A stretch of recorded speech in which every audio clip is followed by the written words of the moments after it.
लिखिए। देखो मैं आपको इन चीजों को थोड़ा सिंप्लीफाई कर दूं।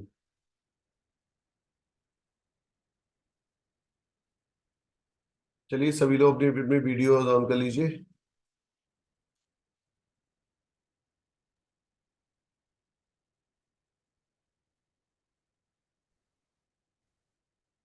राइट। देखो चीजें, ये वाली जो जब भी हम थ्री डायमेंशंस की बात करते हैं तो चीजें थोड़ी सी डिफिकल्ट हो जाती क्योंकि हमें इमेजिनेशन करना होता है। तो इन चीजों को कॉन्फर्मेशन, चूंकि थ्री डायमेंशनल ज्योमेट्री है, उसको सिंप्लीफाई करने के लिए दो वैज्ञानिकों ने प्रयास किए हैं, जिसको हमने बोला था रिप्रेजेंटेशन। एक सेकंड, जो बच्चे भी आ रहे हैं उनको इंक्लूड कर लो। तो सबसे पहला जो ओरिएंटेशन या प्रेजेंटेशन दिया था वो उस वैज्ञानिक का नाम था सोहर्स। सोहर्स प्रोजेक्शन या सोहर्स कॉन्फर्मेशंस। पर ये अभी अभी आपने पिछली वाली क्लास में देखा, डिफिकल्ट था। क्यों? इस तरीके से इमेजिन करना, कैसे इमेजिन करना कि ये कार्बन, ये इसकी तीन हाइड्रोजन, है ना, और ये दूसरा कार्बन। ध्यान से सुनना सारी बातों को। ये कार्बन, ये सारी हाइड्रोजन्स, ये कार्बन, ये कार्बन, ये इसकी हाइड्रोजन, ये इसकी हाइड्रोजन, ये इसकी हाइड्रोजन। अब सोहर्स क्या कहता था? ड्रॉ करने का सिंपल तरीका, और आप इसको ट्रिक की तरह भी एग्जाम में यूज कर सकते हैं। पहली बात तो बता दूं, शायद ही मैंने कोई 20 22 25 साल में कोई इस पर क्वेश्चन ढंग से कभी देखा हो, है ना। एक आध बार किसी एग्जाम में आ गया, कॉपी कर दिया हो तो मैं कह नहीं सकता, लेकिन यूजली इस पर हम करते नहीं क्योंकि ये प्रैक्टिकली बहुत डिफिकल्ट है और उतना सक्सेसफुल नहीं है जितना कि इसके बाद आया था जो। तो हम बहुत ज्यादा नहीं देखते इसको। फिर भी अगर कभी आप फंस जाओ तो एक बात ध्यान रखना। आप ना, देखो, इक्लिप्स कॉन्फर्मेशन पहचानने का बड़ा आसान तरीका है।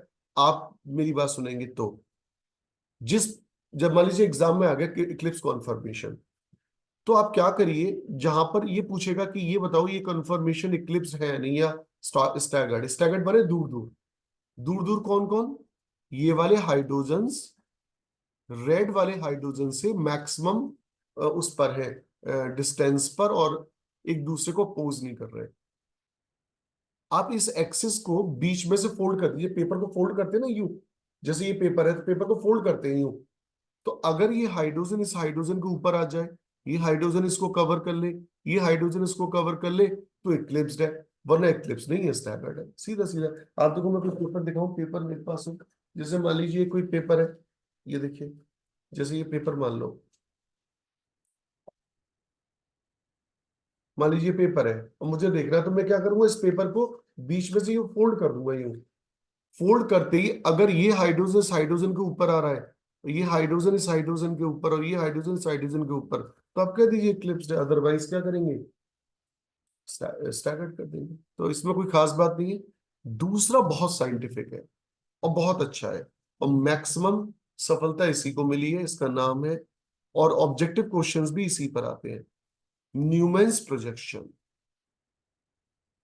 हेडिंग डालें, न्यूमेंस प्रोजेक्शंस।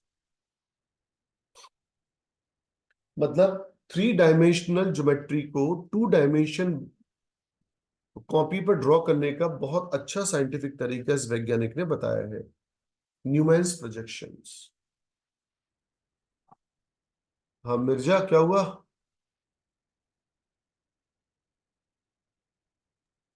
बस थोड़ा फोन से सही कर रहा था, थोड़ा सा कनेक्टिविटी प्रॉब्लम आ रही थी। ओके। हाँ जी। देखो ये है क्या? अच्छा, सोहम जैन शायद एब्सेंट है क्या? आज पहली क्लास में तो थे शायद मेरे ख्याल से। सोहम जैन की एब्सेंट है, एक सेकंड देख लो।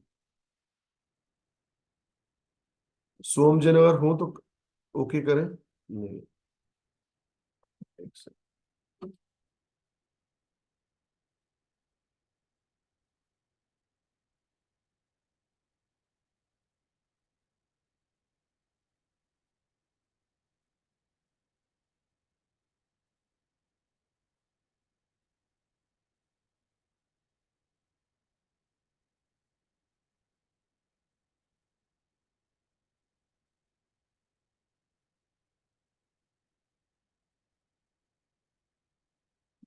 चलिए देखें, न्यूमेंस प्रोजेक्शन देखिए कितना इजी है, समझिएगा सारी बातें, है ना।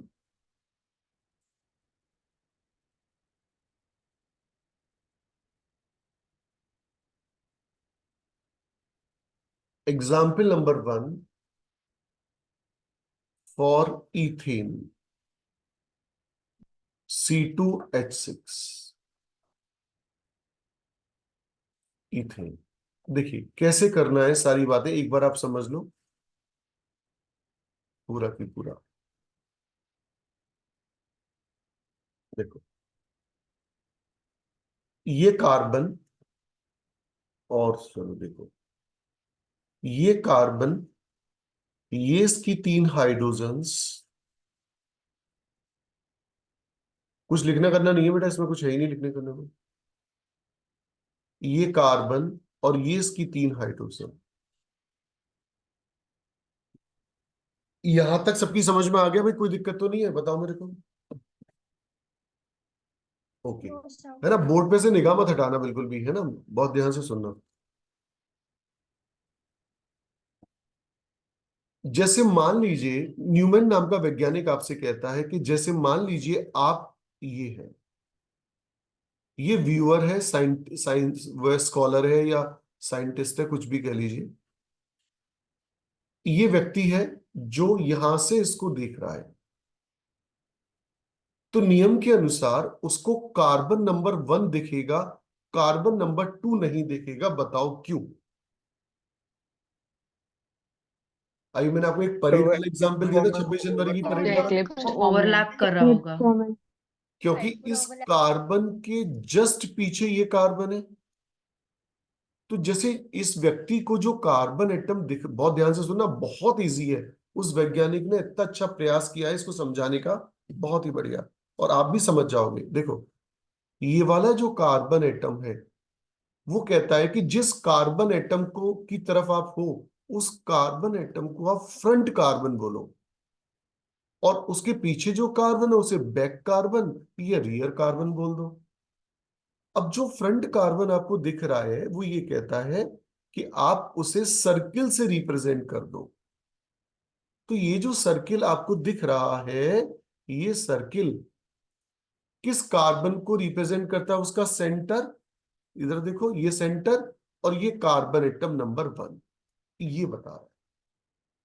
यहां तक क्या नैना चौधरी आपको समझ में आ गया? Yes sir. अच्छा, तो ये कार्बन जो मैं आपको यहां दिखा रहा हूं, ये और ये कार्बन सेंटर एक ही बात है। अब इससे जुड़ी हुई 3 हाइड्रोजन्स है। न्यूमैन कहता है इन तीनों हाइड्रोजन्स को आप 120 डिग्री के एंगल पर प्रोजेक्ट कर दीजिए।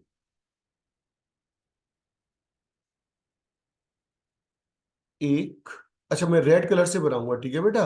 रेड कलर से क्यों? क्योंकि अभी हम रेड वाले की बात कर रहे हैं। ये रहा रेड, ये रहा, ये रेड, ये वाला रेड। एक ये वाला हाइड्रोजन मान लो मैंने बना दिया, अब ये वाला हाइड्रोजन दूसरा, और ये वाला हाइड्रोजन तीसरा। यानी कि ये मैंने किस कार्बन एटम का प्रेजेंटेशन दिया है? फ्रंट का कि बैक का? Front front. फ्रंट। और क्या क्या बताया? सबसे पहले सर्किल ड्रॉ करो। सर्किल का सेंटर फ्रंट कार्बन को बताएगा। उसकी तीनों हाइड्रोजन 120 डिग्री पर नियम के अनुसार प्रोजेक्ट कर देंगे। अब बचा बैक कार्बन, जिसे हमने नीले रंग से दिखाया है, ये वाला कार्बन। इस कार्बन को अब देखो, इस कार्बन को हम पेरीफेरी से मानेंगे। इसे तो मानते, इस वाले कार्बन को तो कहां से मानेंगे? सेंटर से। और इस वाले कार्बन को मानेंगे पेरीफेरी से। तो ये पेरीफेरी, यहां से इस, ये वाला हाइड्रोजन, ये हाइड्रोजन और ये हाइड्रोजन। अच्छा, हमको नीला वाला कार्बन क्यों नहीं दिख रहा, सच बताओ? ओवरलैप हो रहा है। वो उसके जस्ट पीछे है। अच्छा, ये वाली हाइड्रोजन्स कौन सी वाली हाइड्रोजन्स है? किस किस किसकी है ये सारी? Rear carbon. Back rare carbon carbon. की। और ये वाली हाइड्रोजन्स किसकी हैं? Front carbon. Front. Front carbon. अब एक बार रुक जाना, भी लिखना नहीं है ना, फिर से सुनना सारी बातों को। ये देखो, सबसे पहले मैंने सर्किल ड्रॉ किया, सर्किल ड्रॉ करने के बाद मैंने क्या करा, 120 डिग्री पर 3 वैलेंसी प्रोजेक्ट कर दी। ये मेरा हो गया front carbon atom. Front carbon atom का मतलब हुआ, ये देखिए, ये हाइड्रोजन, ये हाइड्रोजन, ये हाइड्रोजन। अब अगर मैं, अच्छा, इक्लिप्स्ड फॉर्म का मतलब क्या है कि एक कार्बन की हाइड्रोजन दूसरे से ढक जाए। तो अब इन दोनों में डिफरेंस देखिए, ये वाली हाइड्रोजन इस रेड लाइन के नीचे है, अगर मैं नीचे बना दूंगा तो आपको दिखेंगी नहीं। तो ये वाली जो हाइड्रोजन मैं यहां सेम पॉइंट से ओरिजिनेट कर रहा हूं, ये क्या बता रही है, ये कहां पर है, बताइए। जस्ट पीछे इसका पीछे। मतलब ये वाली जो हाइड्रोजन से दोनों एक दूसरे के जस्ट एक के पीछे एक है, 0 डिग्री पर। लेकिन अगर मैं 2D पे इसको दिखाऊंगा तो आपको दिखेंगे नहीं। तो इसलिए ये हमने ये माना कि ये वाली जो हाइड्रोजन सेम ओरिजिन से निकल रही है, ये हाइड्रोजन इस हाइड्रोजन के जस्ट पीछे है।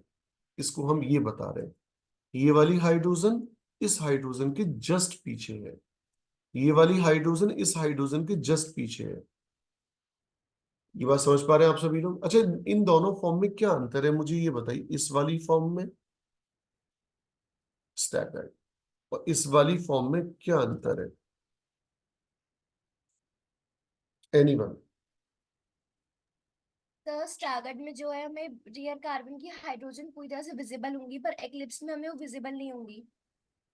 तो मजबूरी पूरी तरह से हमारी है कि overlap समझाने के होंगी। लिए हम क्या बता रहे हैं कि ये वाली हाइड्रोजन चूंकि बॉडी सेम स्ट्रक्चर पॉइंट से से निकल रही है, लाइन से तो रिप्रेजेंट रेड किया वाली और ब्लू वाली एक दूसरे को ढक रही है। अदिति जरा एक्सप्लेन करो स्टैगर्ड और इक्लिप्स फॉर्म को। सर इक्लिप्स फॉर्म में जो हाइड्रोजन है वो एक दूसरे को ओवरलैप करेंगे तो हमें पीछे वाली दिखेंगी नहीं पर स्टैगर्ड में दिखेंगी। हाँ, सही बात, बिल्कुल। चलिए इतना नोट करिए पहले, तब बात करते हैं।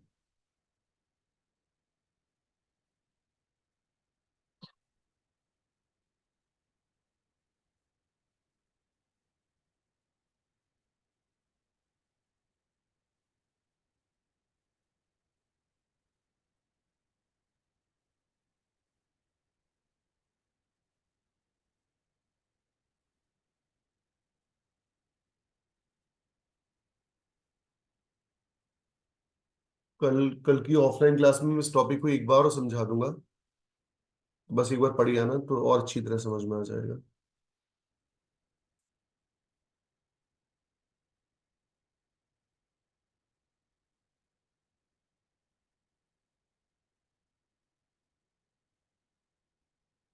यहां तक नोटेड एवरीवन? 1 second, sir.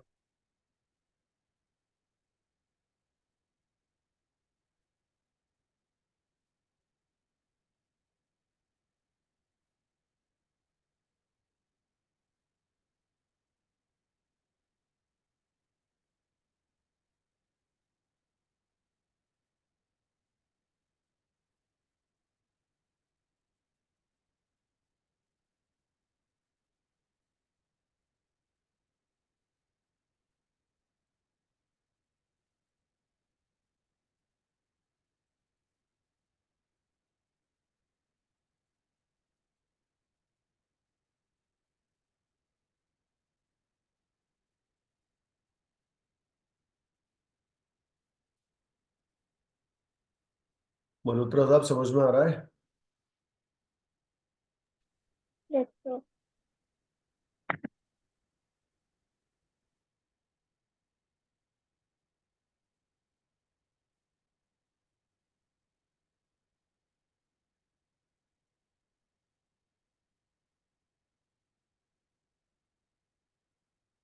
अच्छा, चलिए देखिए,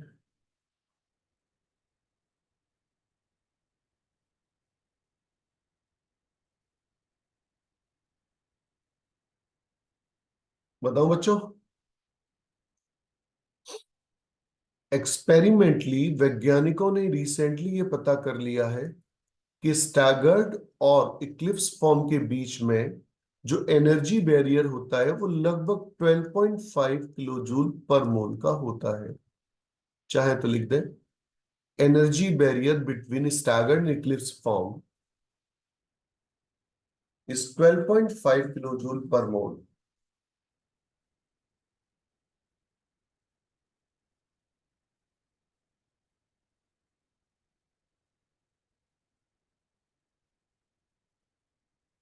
देखो, ये बहुत इजी टॉपिक है, एक बार अगर पकड़ में आ गया तो आ ही जाएगा। जरा मेरी बात एक बार फिर से सुनना। देखो, हटा दूं बेटा?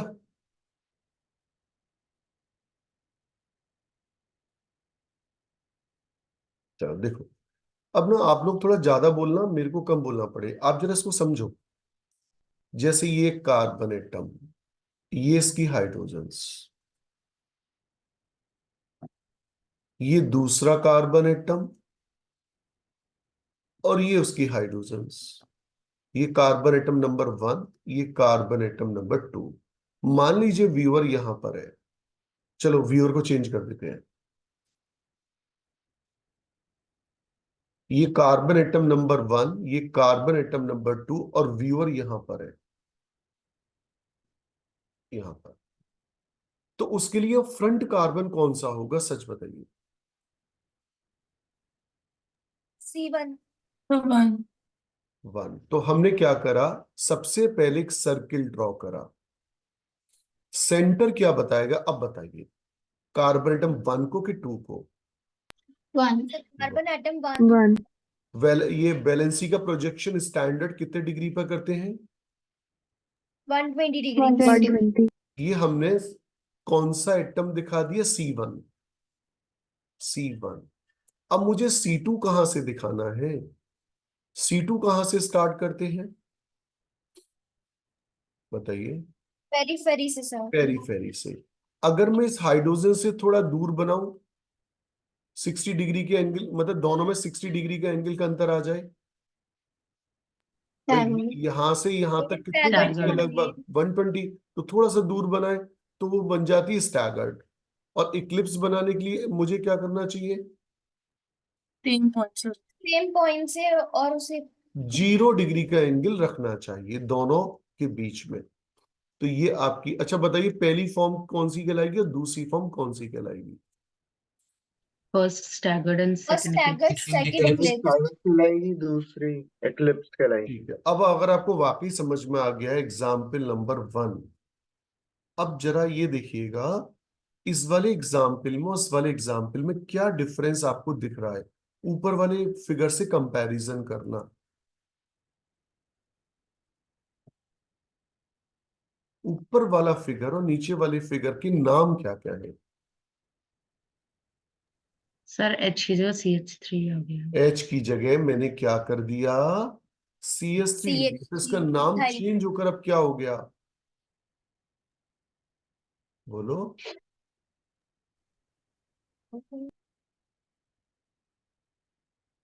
क्या नाम हो गया अब इसका?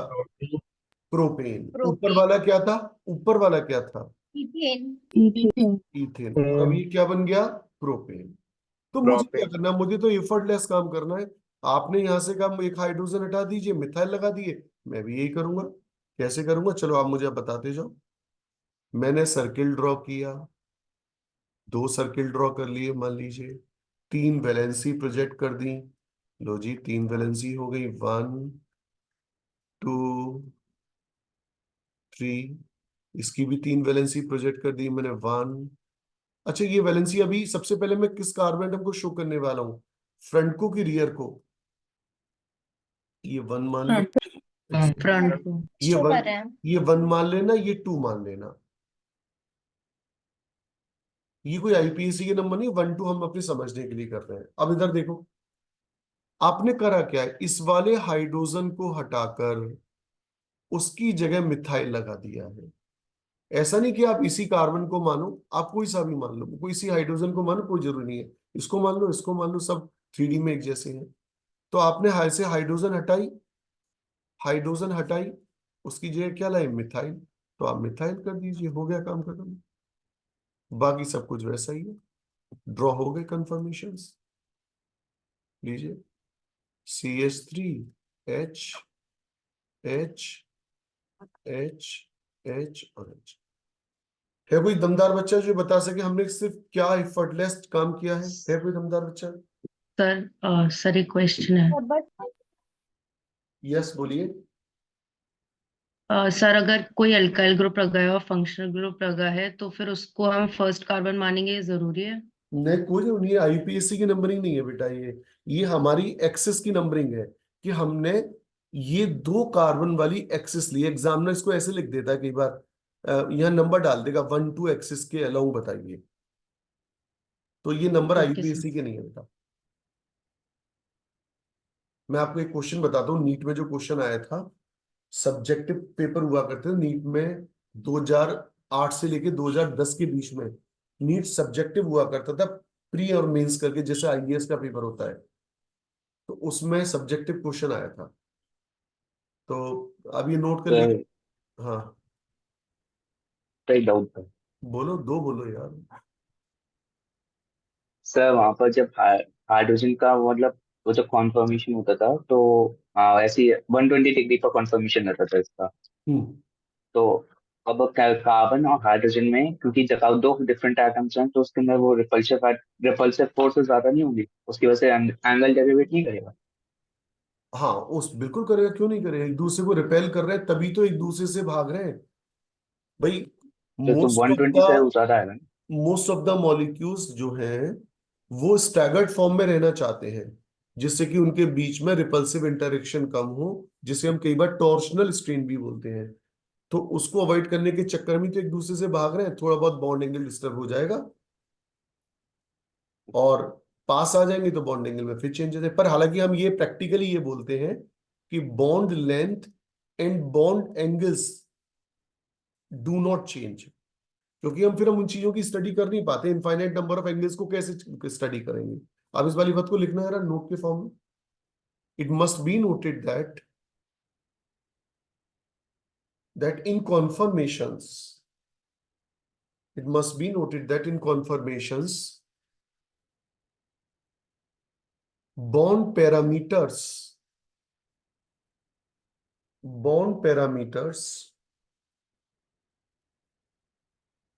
such as bond length, bond angles do not change, do not change। मुझे आप ये लोग ये बता दीजिए, क्या आप लोगों को अभी अनिसर की क्लास के लिए निकलना है?